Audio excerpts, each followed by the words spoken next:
I ashpër në çdo fjalë të tij në një analizë të thellë të situatës politike në Kosovë, akademiku Recep Qosja ka zgjedhur të drejtohet publikisht ambasadorëve të Shteteve të Bashkuara të Amerikës, Britanisë, Francës dhe Italisë. Referuar deklaratës së ambasadorëve që vlerësonte policinë, akademiku i njohur në fakt mendon krejt ndryshe duke e krahasuar me policinë e Miloševićit. Duke nënvizuar se ambasadorët nuk e kanë kuptuar pse u soll aq armiqësisht policia kur arrestoi Albin Kurtin, akademiku Qosja thotë se kjo është e pamundur nëse nuk din jetë shkrimin politik të kryeministrit Kosovës që urdhëroi ndërhyrjen e që sipas tij ka qenë shërptor politik dhe administrativ i Slobodan Miloševićit. Recep Qosja e bën të qartë se nuk pajtohet me përdorimin e gazit lotësillës në kuvendin e Kosovës, por thotë se ambasadorët nuk kanë shtruar pyetjen që duhet për të kuptuar këtë situatë.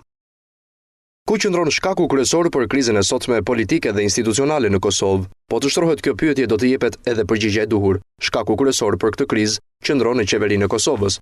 Republika e Kosovës me këtë qeveri është republikë partijake. Sjellja sultanore e kësaj qeverie, shpërfillja e kuvendit, përdorimi privat i policisë nga kjo qeveri, miratimi sultanor duke përbuzur kuvend e opinioni, marrëveshjeve për krijimin e bashkësisë së komunave serbe dhe përicaktimin e kufive me Malin e Zi kanë sjellë mospajtimet e pashmangshme. E në këtë pikë nuk mund të mos kujtoj vendimet e padrejta të ndërkombëtarëve ndaj shqiptarëve.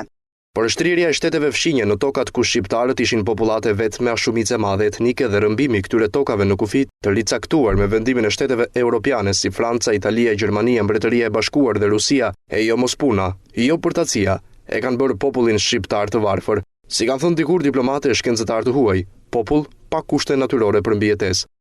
Duke pranuar se vendi i tij vuan nga korrupsioni, krimi organizuar nga një gjyqësor dhe media e varur nga politika, nga nepotizmi, papunësia, numri në rritje i azilkërkuesve, akademiku Recep Qosja u kërkon ndërkombëtarëve ta ndihmojnë Kosovën, ndërsa ai vet ka këtë zgjidhje.